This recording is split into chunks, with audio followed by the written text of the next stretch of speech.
Tubular reabsorption क्या है, इस प्रोसेस समझ आ गया ना। अब कहां पर किस चीज का रीअब्जॉर्प्शन होगा अब वो समझेंगे।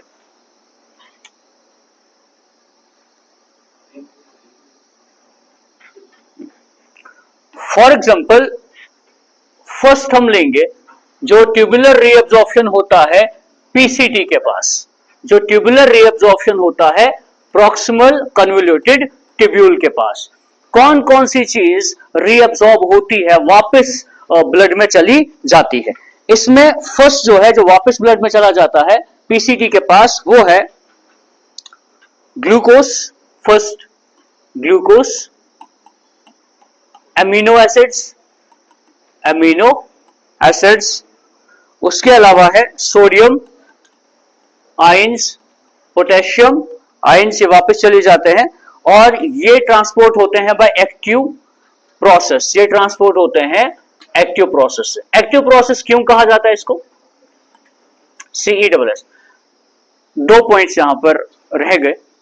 एक पॉइंट ये है कि ये जो ट्यूब्यूल्स होते हैं ना, इन ट्यूब्यूल्स में खासकर पीसीटी में, इनमें एक चीज होती है, इनमें होता है माइटोकॉन्ड्रिया, इनके सेल्स में माइटोकॉन्ड्रिया लार्ज क्वांटिटी में, और दूसरी चीज जो इनमें होता है, इनमें एक स्ट्रक्चर बना होता है जैसे विल्ले लाइक स्ट्रक्चर होता है, वो यहां पर माइक्रोविल्ले प्रेजेंट होते हैं, माइक्रोविल्ले प्रेजेंट होते हैं ताकि सरफेस एरिया इंक्रीज हो, और सरफेस एरिया जब इंक्रीज होगा तो एब्जॉर्ब करना इजी हो जाएगा।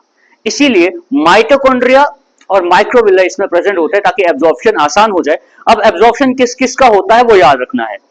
ग्लूकोज, क्योंकि ग्लूकोज बॉडी को चाहिए एनर्जी के लिए।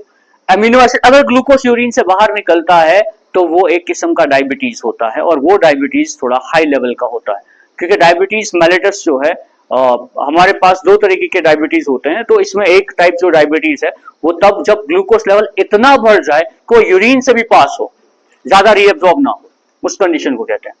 तो इसमें ग्लूकोज वापस जाएगा बॉडी में, अमीनो एसिड्स वापस जाएंगे क्योंकि अमीनो एसिड बॉडी को चाहिए प्रोटीन फॉर्मेशन के लिए।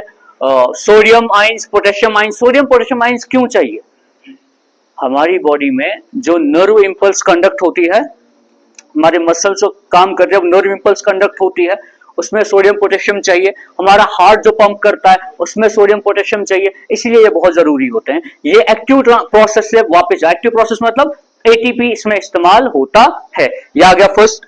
सेकंड आ गया क्लोराइड आयंस, ये आ गए फर्स्ट। सेकंड क्लोरीन आयंस जो हैं इनको भी रीअब्सॉर्ब किया जाता है, लेकिन क्लोरीन आयंस को जो रीअब्सॉर्ब किया जाता है ये पैसिव प्रोसेस है, पैसिव प्रोसेस। पैसिव प्रोसेस और एक्टिव प्रोसेस में क्या फर्क है, पैसिव में एनर्जी यूज होती है, एक्टिव में एनर्जी यूज होती है, पैसिव में एनर्जी यूज नहीं होती। फिर पैसिव होता कैसे है, simply diffusion from higher concentration to lower concentration, ठीक है, उसके थ्रू पास होता है। फिर नेक्स्ट है बाइकार्बोनेट आयन, HCO3 नेगेटिव, ये भी रीअब्सॉर्ब होते हैं, रीअब्सॉर्ब होते हैं। और उसके अलावा कुछ यूरिया भी, नंबर 4 सम यूरिया, कुछ यूरिया भी रीअब्सॉर्ब हो जाता है। ये सब चीजें कहां पर होती है, पीसीटी के पास। आप इसको याद रखने के लिए ऐसे कर सकते हो कि पीसीटी से जो बाहर निकलता है यहां पर chlorine ions, sodium ions, potassium ions, इसके अलावा इसमें HCO3 नेगेटिव वो भी आ जाता है, कुछ यूरिया, और फिर इससे अमीनो एसिड्स, ग्लूकोज, ये सब इससे वापस बाहर निकल जाता है और ये ब्लड में चला जाता है ताकि ब्लड के थ्रू ये फिर से बॉडी में वापस चला जाए।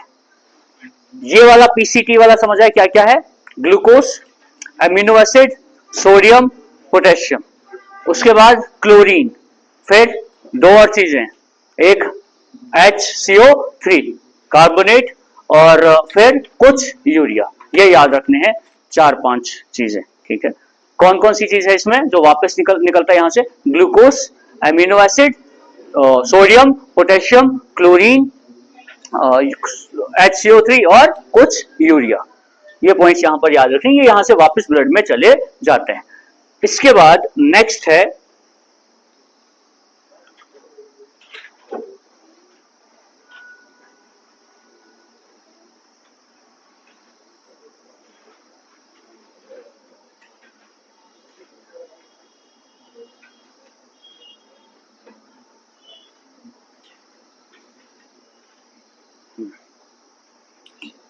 इसमें आएगा अब